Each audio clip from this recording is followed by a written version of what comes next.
प्रश्न में हमें दिया हुआ है और प्रश्न के अनुसार इसको कैसे हल करेंगे। तो रेखा के हिंदी में प्राप्तांकों का 1/3 उसके विज्ञान में प्राप्तांकों के आधे से 20 अधिक है। यदि उसे दोनों विषयों में मिलाकर 100 अंक मिले हैं तो उसे विज्ञान में कितने अंक मिले होंगे। तो इसको करने के लिए सबसे पहले क्या करते हैं, सबसे पहले हिंदी के अंकों को विज्ञान के अंकों से मिलान करना है। तो हिंदी की जगह पर हम h लिख देते हैं। तो h का हो जाएगा 1/3 किसके बराबर है। तो हिंदी को ऐसे प्रदर्शित करते हैं, हिंदी के अंकों का 1/3। तो 1/3 को हम h/3 लिख सकते हैं या फिर हिंदी का 1/3। हिंदी का 1/3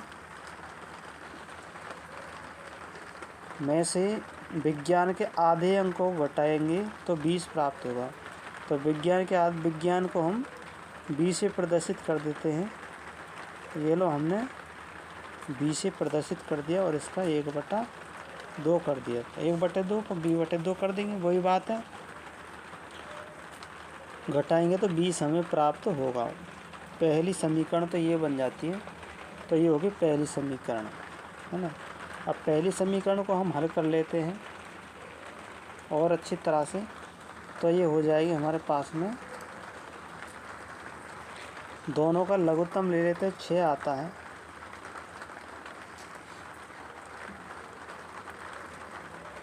तो ये हो जाएगा 2h माइनस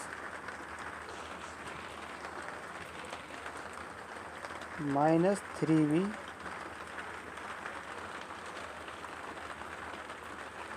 बटा 6 बराबर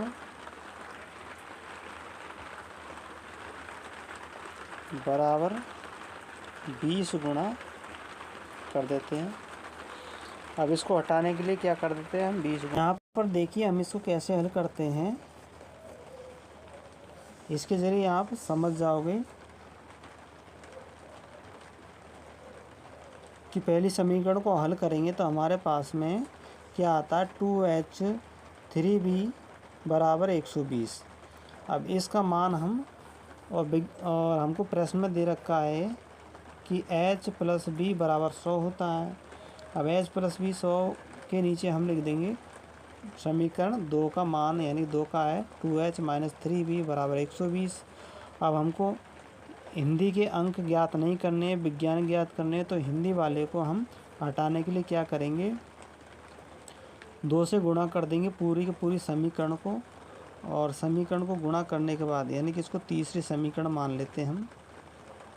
ये तीसरी समीकरण को हम 2 से गुणा करेंगे तो यहाँ 2h 2v और 200 आ जाएगा। फिर इसके घटाएंगे तो नीचे की जो समीकरण है जिसे हमने उतारी थी उसके चिन्ह बदल जाएंगे, -2 हो और +3 का है तो इधर प्लस आ जाएगा।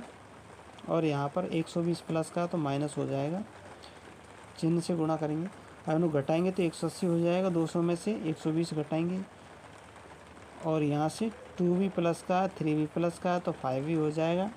और 2h प्लस का 2h माइनस का तो घट जाएंगे, 0 आ जाएगा।